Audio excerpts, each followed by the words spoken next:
Mən bir ölkəni biraz çətin deyərəm. Amma düşünürəm ki, 50-dən çoxdur olduğum ölkə. Çünki məndə elə ay olur ki, mən o ayda maksimal mən 4 dəfə xaricə getmişəm bir ay ərzində. Xaricə getmək üçün mütləq sənin çoxlu pulun olmalıdır. Və mən ömür billah bu ilə mübarizə aparmışam. Ölkələr var ki, o qədər maraqlı, belə deyək, destinationlar var da. Tayland, belə deyək də, Şərqi Cənubi Asiya ölkələri məni çox cəlb eləyir. Çox gözəl sualdır. Çox istəyərdim ki, Azərbaycanda bu istiqamət inkişaf eləsin. Bu, başlayırsınız Dunay çayının başlanğıcında İsveçrədə və bitirirsiniz Dunay çayı dənizə daxil olan yer. Bax, belə turlar istəyirəm.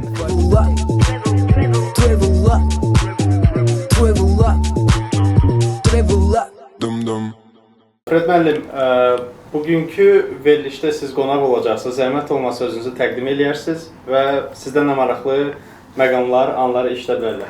Salam əleykum, əziz dostlar. Mən Firdevsi Kərimov, Mr. Fred ləqəbli. Onu da izah edəcəm necə yarandı bu ləqəb və niyə yarandı və niyə Mr. Fred. Və təşəkkürümü bildirirəm Travel Lab şirkətində ki, məni bura dəvət elədilər və çalışacağam maksimal səmimi olum. Fred müəllim, niyə xaricə tez-tez gedirsiniz? Xaricə tez-tez getməyimin səbəbi artıq mən sizə deyim 19 ildir ki, mən xaricə çox tez-tez gedirəm və əlbəttə ki, bunun səbəbi var və səbəbləri bir neçədir. Birinci növbədə mən Azərbaycanı tərk elədikdə, yəqin ki, bu səyahət edənlər məni yaxşı başa düşər. Biz sanki gedirik və digər mədəniyyətə qovuşuruq və sanki Azərbaycanda olan müəyyən stressdir, problemlərdir, hər şey yaddan çıxır müəyyən bir vaxtda, hansı ki biz xaricdəyik və sonra da geri qayıdırıq Azərbaycana yeni ideyalarla, yeni fikirlərlə, sanki yenilənmiş formada Azərbaycana geri qayıdırıq. Səbəbi məncə budur. Əla cavabdır. Fred müəllim, bəs maraqlıdır. İndiyə kimi neçə ölkədə olmusunuz? Bilirsiniz, mən belə saymıram ölkələrin, mən belə deyək də, bu bayraqlar qoymuram öz Instagram profilimdə. Amma düşünürəm ki, 50-dən çoxdur olduğum ölkə. Sadəcə, əlbəttə ki, elə ölkələr var ki, mən orada dəfələrlə olmuşam. Dəfələrlə həm yarışlarda olmuşam, həm səyahətdə olmuşam və belə mənim fikrim var idi əslində, onları saxlayım, o təyyarəyə giriş bileti var ya, o balaca, talonu saxlayım. Amma onu da eləməmişəm, bu vaxtda da eləməmişəm. Amma düşünürəm, bir 50-dən çox olar ölkə. Bəs yaxşı, təxmini ildə neçə dəfə gəlir düşür? Təxmini mən sizə deyim, təxminim ola bilsin 12 dəfə, ola bilsin 14 dəfə, ola bilsin elə 16 dəfə də ola bilsin olsun. Çünki məndə elə ay olur ki, mən o ayda maksimal mən 4 dəfə xaricə getmişəm bir ay ərzində.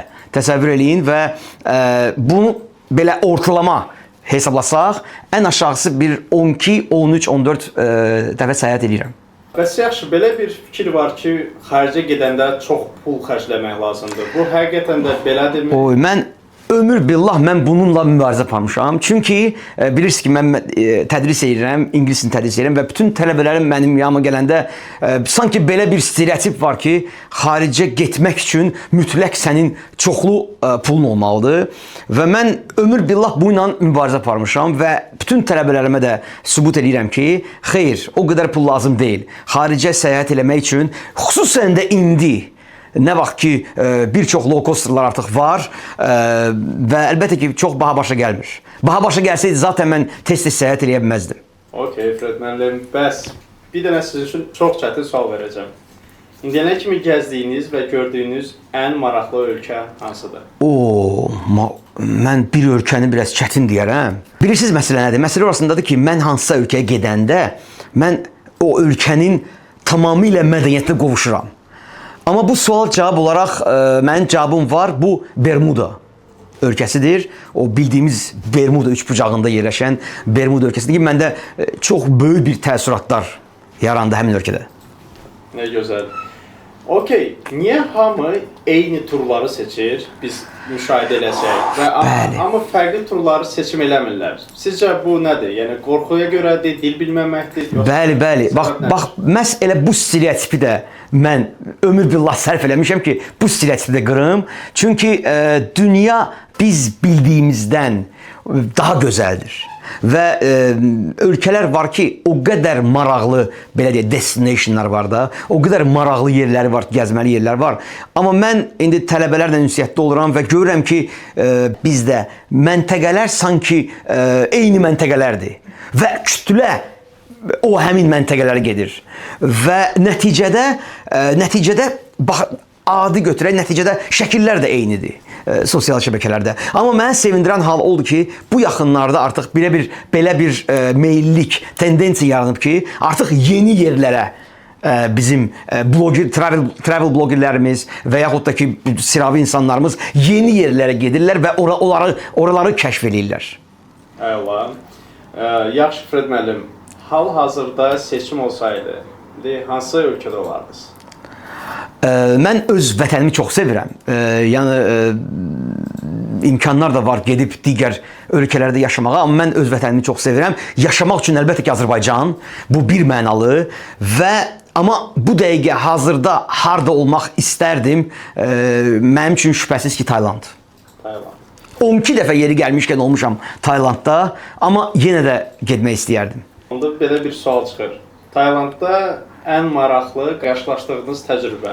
Bilirsiniz, məndə belə bir tendensiya yaranmışdı ki, hər il Taylanda gedirdim, xüsusən yanvar ayında və bu əlbəttə ki, maraq doğurdu ki, Fred, niyə hər il eyni yerə gedirsən? Nə var orada ki, sən ora gedirsən, məhz bu vaxtları?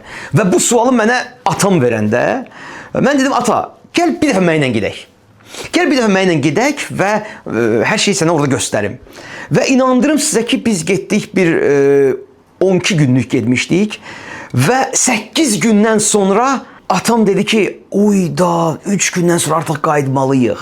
Dedim, ata, indi başa düşdüm mən niyə bura gəlirəm. Və Tayland, belə deyək də, Şərqi Cənubi Asiya ölkələri məni çox cəlb eləyir. Niyə görə? Çünki orada insanların yaşam tərzi tam başqadır. Yəni, Azərbaycanla müqayisə eləsək, onlar bizdən daha kasıb yaşayırlar. Amma nədənsə onlar daha xoşbəxtdirlər. Bax, məni məhz bu çox dartır. Bax, məni cəlb eləyir həmin ölkələr. Əla. Fred müəllim, səyahətin özü də bir öyrənməyin, maariflənməyin ən gözəl üsullardan biridir. Yaxşı, bəs siz səyahət zamanı özünüz haqqında nə öyrənmişsiniz? Bir mənalı olaraq, əlbəttə ki, biz elə ona görə səyahət edirik ki, heç vaxt aşkar eləmədiyimiz cəhətləri biz səyahət vaxtı açırıq özümüz üçün, aşılayırıq özümüz üçün. Və əlbəttə ki, mən heç vaxt ağlıma gəlməzdi ki, mən, misal üçün də, mən neçə gün ac qala bilərəm ümumiyyətcə. Bunu mən heç vaxt özümdə bilməzdim, səyahət olmasaydı. Bir çox şeylər. Mən bilməzdim ki, mən çox qısa zamanda yeni bir dil öyrənmiş olardım. Mən onu bilməzdim, səyahət olmasaydı və orada, həmin ölkədə ingilis dilində danışılmasaydı. Sonra bir çox məsələlər, mən bilməzdim ki, məncə səyahət eləyənlərin hamısı bunu özünə birinci növbədə aşkar eləyir ki, misal üçün, biz Bakıda desək ki, kimə desək ki, 20 min addım gündə atın, bu çətin olacaq. Amma səyahət eləyəndə, mən bunu hər kəsdən eşidirəm ki, ən aşağısı 20 min, hətta 30 min addım gündəlik atırlar bizim vətəndaşlar. Bu, əlbəttə ki, bu hamısı yeni yerə getməyin bir nəticəsidir. Oranı kəşf eləmək istəyidir ki, bizim hamımızda o istəyi var. Məhz elə insanlıq elə odur da, biz necə yeyiriksə, necə içiriksə, bu təbii tələbatdır. Elə də təbii tələbat gəzməkdir. Elə də təbii tələbat yeni yerləri görməkdir və kəşf eləməkdir. Əla, maraqlı. Bayaq dil biliyindən danışdınız. Ümumiyyətlə, dili bilmək tarixdə, səyahət zamanı nələr qatır, nə üstünlüklər verir? Əlbəttə ki, bilirsiniz, mən ola bilsin ki, həddindən çox səyahət eləmişəm. Ona görə mən ümumiyyətcə harasa gedirəmsə, özümü bir səyyah kimi ümumiyyətcə görmürəm. Özümü bir əcnəbi olaraq görmürəm həmin dövlətdə. Çünki o qədər rahatdır kommunikasiya, o qədər rahatdır, yəni ingilis dilini bildiyiniz halda, o qədər rahatdır o kommunikasiya eləmək o ölkədə və mən şəxsən özümü 15-20 dəqiqə keçəndən sonra sanki elə bilin ki, Bakı şəhərindəyəm. Mən əvvəlcə getməmişdən öncə əlbəttə ki, mən öyrənirəm. Həmin getdiyim yeri öyrənirəm. Orada nə görəcəyim nə görmək istədiyimi öyrənirəm. Bunun hamısını bir planlı cızıram. Bu mütləq belədir. Və sonra ora marşrutlar da cızıram. Bu da mütləqdir və ən əsası isə orada gedəndə elə yerindəcə insanlarla danışıram. Baxın, bu yaxınlarda mən Lissabon şəhərində oldum, Portuqaliyanın Lissabon şəhərində və orada insanlarla ünsiyyətdə o qədər məsələləri aşkarladım, elə Lissabon haqqında. Bilmədiyim faktları aşkarladım Lissabon haqqında. Məhz həmin insanlarla danışaraq. Və əlbəttə ki, dil burada bir ünsiyyət vasitəsidir. Dildir. Hamı belə deyək də, insan özünə bab adamı tapır da. Bu dil kommunikasiya nəticəsində ki, mən də hər dəfə çalışıram ki, çox kommunikasiya qurum. İnsanlar, onların mədəniyyətlərini öyrənim. Onların mədəniyyətlərinin cəhətlərini öyrənim. Maraqlı mövzularını öyrənim. Bu ölkə ümumiyyətcə necə yaşayır, nə ilə yaşayır? Bu çox maraqlı. Bunun hamısını ingilis dili bilməsəydim, mən bunu heç vaxt əldə edə bilməzdim.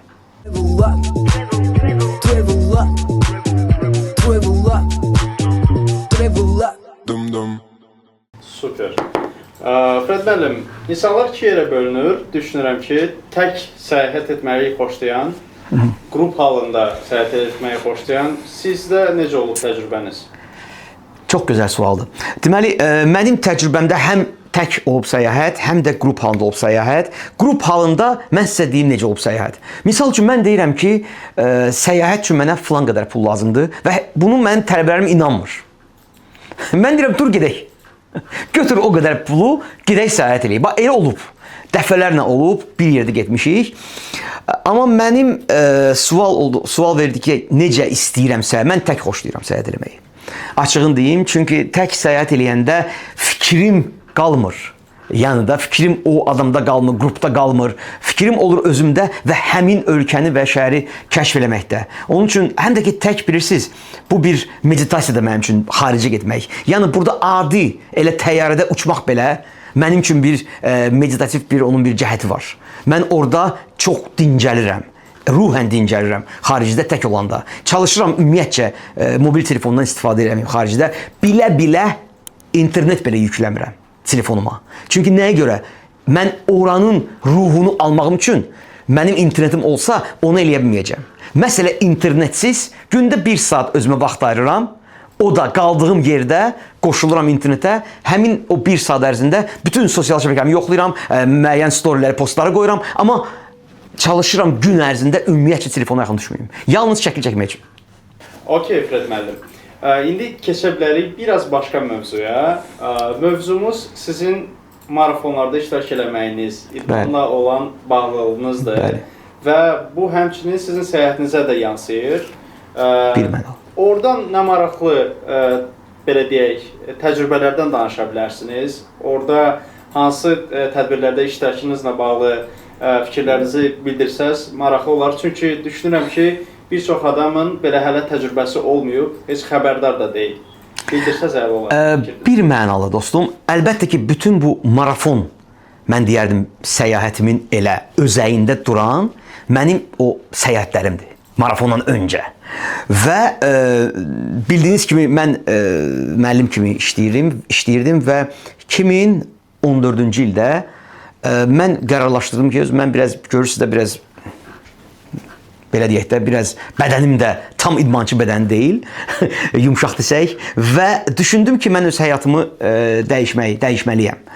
Çünki artıq kilom var, biraz enerji cəhətdən görürəm ki, tükənirəm və düşündüm ki, niyə də mən yavaş-yavaş uzun məsafəyə hiking eləməyə başlamayım. Və bundan başladı, uzatmayacağım və mən ki, çox səyahət edirdim, mən bunu həmişə görürdüm ki, insanlar parklarda qaçırlar, insanlar parklarda velosiped sürürlər. Sonra gəldim, niyə bəs bizdə bu yoxdur? Bax, bizdə bu mədəniyyət hələ tam formalaşmayıb. Bax, bu sualın cavabına mən də həmişə stress-birə qırmağı xoşlayıram. Və mən bir ingilislə danışdım, Bakıda yaşayan ingilislə. Elə bulvarda görüşdük, o qaçırdı və qaçdıqdan sonra o ilə danışdım. Mən dedim ki, bəs çox təəssüf ki, elə bulvarda qaçanlar ancaq xaricli gələnlərdir. Mənə qayıtıb dedi ki, mənim xətrimə deyildi. Bu mənə qayıtıb dedi ki, bəs siz Azərbaycanlılar güləşdə yaxşısınız, judoda yaxşısınız. Amma mən dedim, baxarsınız, vaxt gələcək ki, bizim bu bulvar Azərbaycanlı qaçanlarla, həvəskar qaçanlarla çox olacaq. Və əlbəttə ki, mən özümlə başladım ilk növbə. Çünki mənim tələbələrim buna dedilər. Mənim tələbələrim dedilər ki, bəs okey də Fred müəllim, okey bizi sağlam həyat tərzinə sövq eləyirsiniz, gəzintiyə, dağlara, səyahətə. Amma niyə özünüzdən başlamırsınız? Və mən də bu tənqidi qəbul elədim və özümdən başladım. Dedim, mən gələk birinci addım atım, mən gələk bu marafon hərəkatına qoşulum ki, sonra insanlar da mən qoşuluram deyənə gəlib qoşulsunlar. Elə də alındı. Elə də alındı 2015-ci ildə mən ilk marafonumu İspaniyanın Madrid şəhərində qaçdım və düşündüm bir klub yaratmaq lazımdır. Bakı Marafon klubu yaradıldı 2015-ci ilin aprelində dərhal marafondan sonra. Çünki mən düşündüm ki, niyə mən hiss elədiyim euforiyanı insanlar, sıravi vətəndaşlar niyə hiss eləməsinlər ki? Əgər mən, yenə deyirəm də, heç bir güclü idman keçmişim olmayan insan marafon qaçmışamsa, marafon məsafə bilirsiniz 42,2 kilometr məsafədir və çox çətin bir məsafə sayılır. Əgər mən bunu eləmişəmsə, niyə bunu Həsən də eləməsin, niyə bunu Məmməd də eləməsin, niyə bunu Vüsalə də eləməsin? Və bu məramla elə biz Bakı Marafon klubunu yaratdıq və artıq 11-ci ildir ki, bizim klub fəaliyyət göstərir və indi hazırda marafonçuların sayı dəhşət çoxdur. Və bilirsiniz də, Heydər Əliyev Fondu tərəfindən təşkil olunan Bakı Marafonu da çox böyük bir vüsat verdi, çox böyük bir push verdi bu böyük bir hərəkata, marafon hərəkatına. Və əlbəttə ki, bu səyahətlə də bağlıdır. Bu dəqiqə mən belə deyək, marafonsuz səyahəti ümumiyyətlə təsəvvür eləmirəm. Mən hara gedirəmsə, mütləq orada bir marafon yarışına gedirəm. Demək olar ki, ayda bir dəfə çalışıram bunu eləyim. Və elə o marafon, bilirsiniz, marafon tək qaçış deyil axı. Bu digər sual artıq peşəm cavab verirəm. Amma marafon qaçış olsaydı mən orada olmazdım. Çünki mən peşəkar qaçışçı deyiləm. Marafon bu insanın özünə qayıtmasıdır. Yəni, təbiətə qayıtmasıdır. Bunu marafon qaçanlar hamı qəşəng bilir. Belə bir deyim var, marafonçunun marafonçu başa düşər.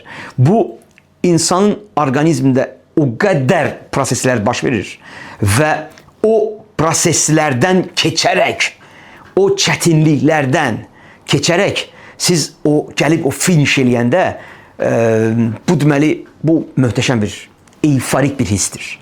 Və bu hissi hiss eləyən insan mütləq növbəti marafonu düşünür. Əla təsvir elədiniz. Bütün enerjini ötürdünüz bizə.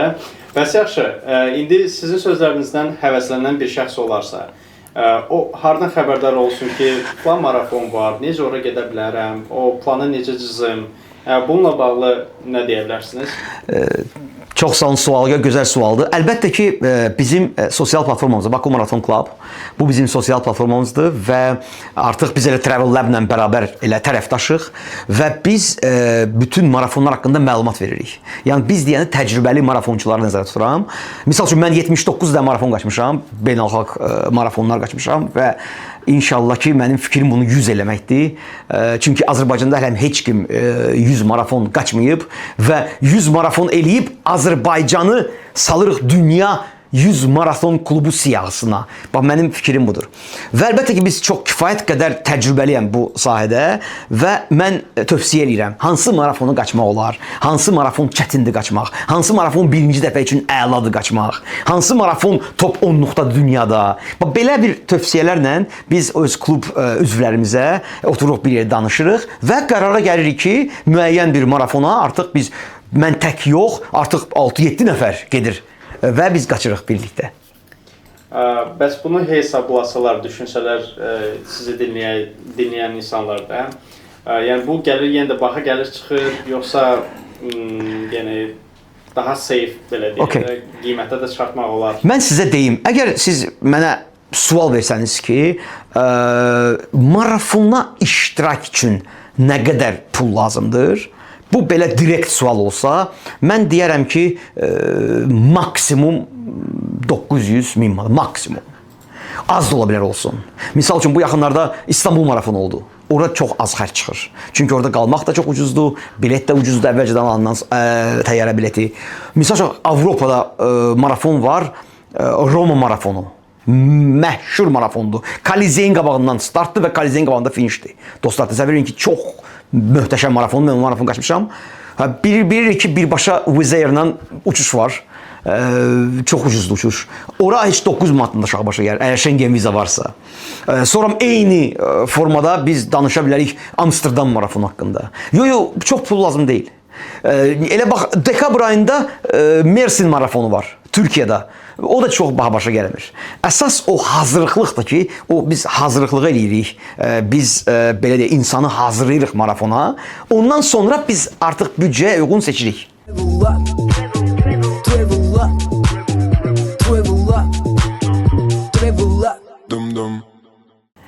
Super.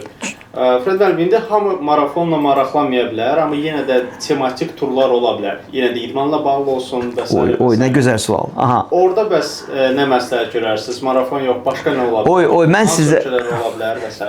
Çox gözəl sualdır və mən çox istəyərdim ki, Azərbaycanda bu istiqamət inkişaf eləsin, dostlar. Çünki bizdə ancaq səyahət eləmək yalnız gedib yeyib içməkdir hardasa. Bu biraz düzgün deyil. Misal üçün özümdən misal gətirəm yenə də.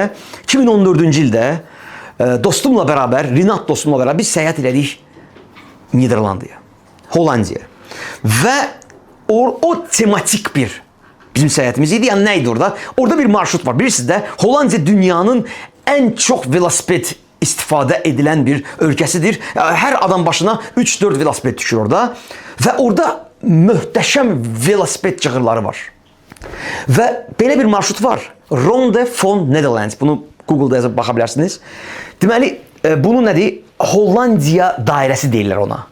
Bütün Hollandiya perimetri üzrə velosiped marşrutu ilə, dostlar, siz gedib səyahət edirsiniz. O unudulmaz səyahət oldu mənim üçün. Çünki 1300 kilometri biz böldük 12 gün ərzinə və 12 gündə inanırsınız, təsəvvür edin ki, siz həm dənizi görürsünüz, şimal tərəfdə, Hollandiyanın tərəfdə. Çox soyuq bir dənizi görürsünüz. Çox möhtəşəm vadiləri görürsünüz. Belə deyək, çox gözəl gül çiçəyi görürsünüz Hollandiyanın. Sonra isə Belgiya ilə sərhəddə meşəliklər, kilometrlərlə meşəliyin içində sürürsünüz velosipedi. Və bu Hollandiya o qədər cycling friendly deyirlər də, yəni o qədər velosiped üçün əlverişlidir ki, hər 20-25 kilometrdən bir kafışka var. Oy, heç yaddan çıxmaz. Biz saxlayırdıq orada, hansısa bir ənənəvi bizə sup verirdilər. Çox gözəl idi. İnanırsınız, indiyənə kimi o sup mənim ağzımın dadındadır bu dəqiqə. Xatirimdədir bu dəqiqə. Sonra gedirdik bir 20-25 kilometr orada. Özdə tək biz deyilik axı, orada bütün insanlar dayanır. Bütün velosipedçilər, səyyahlar dayanırlar, belə bir söhbət edirlər və iləri günümüz çox xoş keçir. Bax, şəxsən belə turu mən istəyərdim Azərbaycanda inkişaf elətdirək. Və Evrovelo turlar var. Səhv eləmirəmsə 20-21 dənə Avropada bu Avrovelo tur deyirlər ona, dostlar. Mən istəyirəm bunu birini eləyim inşallah. Bu yay elə. Evrovelo 15-dir onun adı. Bu nə deməkdir? Bu, başlayırsınız Dunay çayının başlanğıcında İsveçrədə və bitirirsiniz Dunay çayı dənizə daxil olan yer. 4 ölkədən keçirsiniz. 1500 kilometrdir məsafə. Bax, belə turlar istəyirəm. Sonra bilirsiniz də, hiking turları var. Oy, nə gözəl hiking turları var Avropada. Nə gözəl hiking turları var Cənub-Şərqi Asiyada. Ki biz bunların hamısını heç nə xəbərimiz yoxdur, dostlar. Və bu sadəcə biraz bu informativ cəmiyyətə, bu sizin elə vasitənizlə. Bax, görürsünüz, bu dəqiqə mənim elədiyim elə o zaten elə odur. Sadəcə belə vasitələr çox olsa, insanların xəbəri olar. Və mən inandırım sizə ki, misal üçün gözəl bir marşrut var. Misal üçün çəkirəm sadəcə, Bavariya bölgəsində, Almaniyanın Bavariya bölgəsində. İnanırsınız, meşəliklərdir. və o marşrut boyu siz elə ancaq meşənin içində olursunuz. Və əlbəttə ya hiking edirsiniz, ya velosiped sürürsünüz. Mən də orada həm hiking eləmişəm, həm də velosiped sürmüşəm həmin elə yerdə. Və bu inanılmaz zövq alır insan. İnandırım sizə bütün bu mən dediyim o 5 ulduzlu all inclusive-dənsə belə səyahətə çıxmaq insana çox zövq verir. Bayaqki suala qayıdıram ki, bizdə insanlar yalnız bir növ, bir tür yerə qaçırlar hamısı. Amma belə də artıq səyahət eləsələr, həm insanlar həyatlarını rəngarəcə və ən əsas kommunikasiyadır. Bu səyahətlər ərzində əsas məsələ kommunikasiyadır. Çünki sən bir yerdə olursan və insanlarla danışırsan, uyda başqa bir yer haqqında ondan eşidirsən, daha təcrübəlilərdən eşidirsən. Nə gözəl. Bəs Fred müəllim, bir dənə də maraqlı sual. Ailəli olan şəxslər, hansı ki uşaqda olur, böyükdə olur, onlar üçün belə bir aktivitelər varmı, yoxsa? Yenə mən özümdən misal gətirəcəm. Baxın, bilirsiniz də mən o bahalı səyahətləri xoşlamıram və qararlaşdırdıq ailəni, əlbəttə ki, ailəni də getmək lazım səyahətə.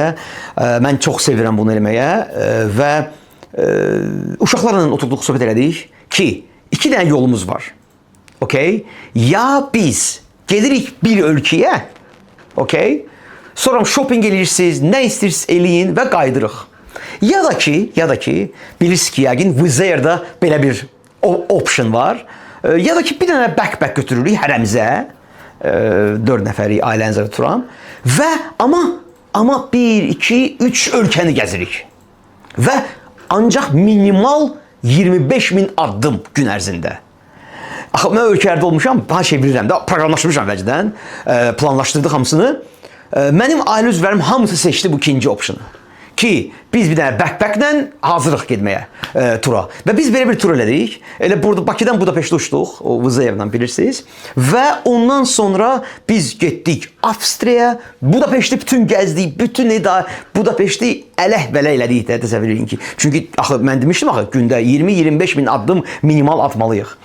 Sonra əlbəttə ki, Budapeştdən avtobusla getdik Venaya. Bu mütləqdir. Avstriyanın paytaxtı olan Venaya.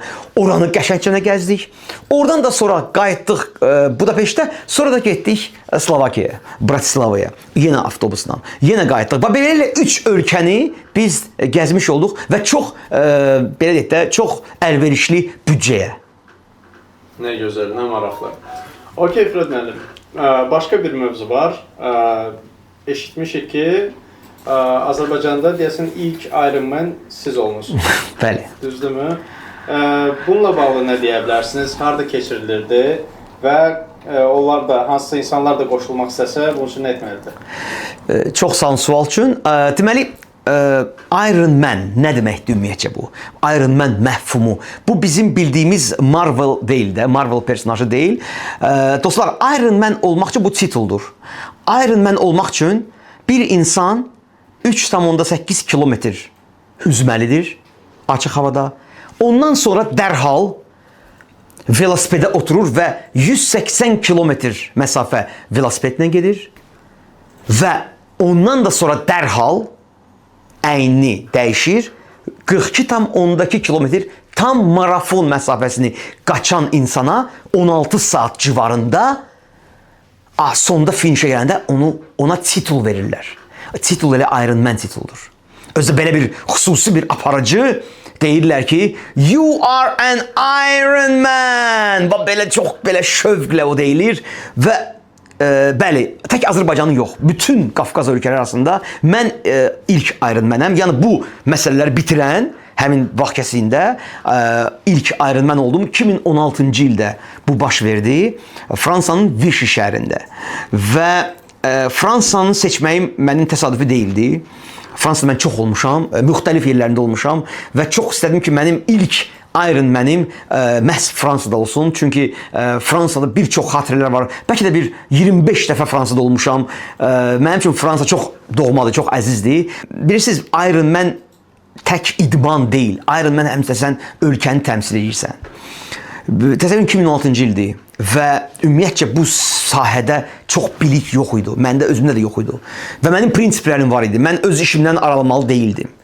Bu belə deyək də çox böyük bir məşqlər də nəzərə tutun. 180 km velosiped sürmək lazımdır. Ona görə məşq etmək lazımdır. Sonra 4 km üzmək lazımdır. Ona görə məşq, bu üzgüçülük məşqidir, qaçış məşqidir. Bunlar hamısı məşqlərdir və bunlar hamısı vaxt aparır kifayət qədər. Mənim prinsiplərim var idi. Birinci prinsip oydu ki, mən istəməzdim heç vaxt işdən ayrılım. İkinci prinsipim, mən istəməzdim ailəmdən kənar olum.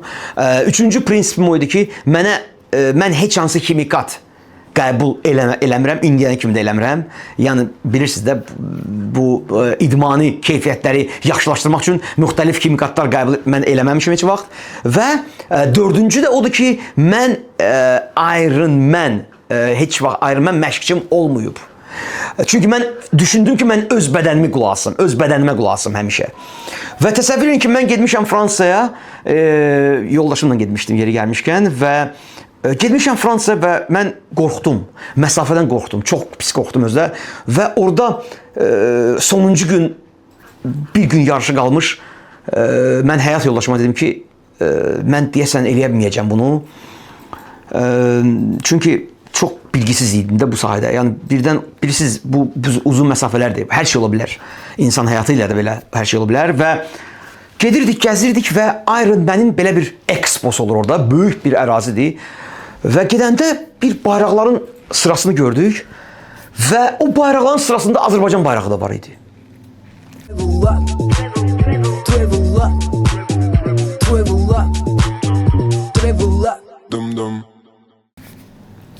Maraqlı gəldi mənə. Yaxınlaşdım orqanizasiyona, təşkilatçılara yaxınlaşdım və sual verdim ki, dostlar, bu bayraqların içində Azərbaycan bayrağını da gördüm. Nə məsələdir? Və mənə dedilər ki, Azərbaycandan bir nəfər iştirak eləyəcək sabah Ironman'də. Ona görə o bayraq orada asılıb. Uyda, bu çox təsirli oldu mənə. Çox təsirli oldu ki, məhz mənə görə ölkəmizin bayrağını Fransada asıblar. Mən onda qərara gəldim ki, mən bunu eləməliyəm. Bax, məhz onda. Və məhz onda da mən bunu eləyəndə çox uzun, təsəvvür edin ki, 14 saat yarım ərzində sən mücadilə aparsan. Özünlə, başqa heç kimlə, üzgüçülükdə. Təsəvvür edin ki, adam elə 4 kilometr üzür, sonra çıxır, acırsan da, düzdür? Bu normal hissdir və sən sonra 180 kilometr sürməlisən. İndi görün, təsəvvür edin ki, nə qədər daxili mücadilə gedir içəridə. Nə qədər insan özü-özünə qalib gəlir. Ondan da sonra sən 42 kilometr qaçmalısan. Bakıdan Şüvalan qaçmalısan. Bu söhbətlərdən sonra. Bunun hamısından keçəndən sonra burada birisi necə deyirlər, ikinci nəfəs. Burada ikinci nəfəs artıq deyil. Burada artıq 10-cu nəfəs, 12-ci nəfəsdir artıq. Və sən bunları aşkar edirsən bir-bir özündə. Və sən başa düşürsən ki, doğrudan sən dəmirsən, o Ironman, dəmir adam. Və finish eləyəndə, həyat yoldaşım Dimit danışmışdıq əvvəlcədən, finişdən 300 metr qalmış, orada qırmızı xalça sərirlər. Artıq bu şərəf 200 metridir belə deyək. Və orada qaçanda mən bayrağı aldım əlimə. Bayraqla finish elədiyim zaman gördüm ki, bu aparıcı nəsə bayrağı görmür.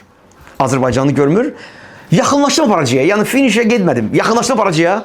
Aparıcıya dedim ki, bəs Firdevsi Kərimov from Azərbaycan. Yəni denəm bunu. Aparıcı bunu dedi. Möhkəm səslə, mikrofon. Mən də var video yeri gəlmişkən. Və ondan sonra mən yenə qaçdım. Birdən dedim, yox, qayıtdım təzdən aparıcıya. Bir dəfə də ona dedizdirdim Azərbaycan sözünü. Fransız aparıcısına. Və üçüncü dəfə də yenə qaçdım qabağa. Yenə geri döndüm. Yenə üçüncü dəfə dedim Azərbaycan dedizdirdim. Və həmin o finish elədim. Və həmin o, belə deyək də, You are an Ironman o titulunu mənə orada verdilər.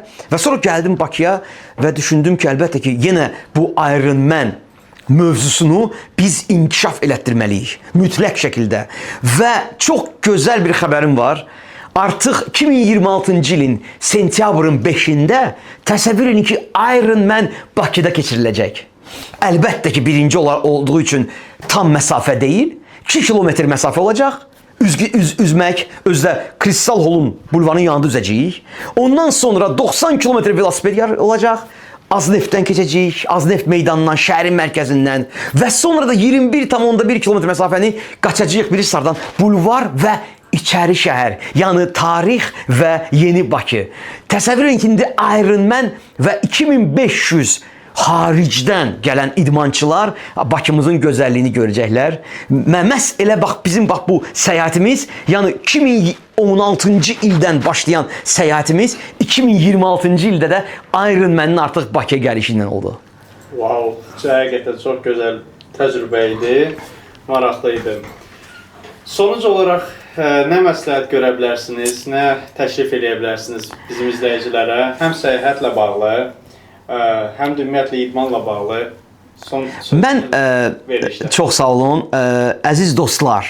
Bax, əziz dostlar, məhz bununla mənim bütün çıxışlarım başlayır. Bildiyiniz kimi mən həm də kütləvi idman tədbirlərinin aparıcısıyam. Artıq neçə illərdir və elə bütün qaçış yarışlarının aparıcısıyam.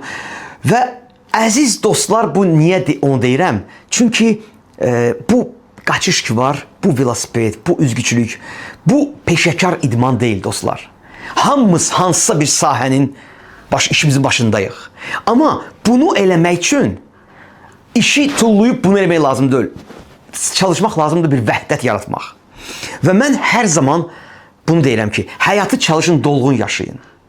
Həyat dolğun olmalıdır. Həyat təcrübələrlə bol olmalıdır. Çünki son nəticədə insanın xatirində məhz o anlar qalır. Bax, elə bu günləri biz belə qısa bir müsahibə zamanı inandırım sizə nə qədər anları xatırladım. Çox sağ olun buna görə, yeri gəlmişkən.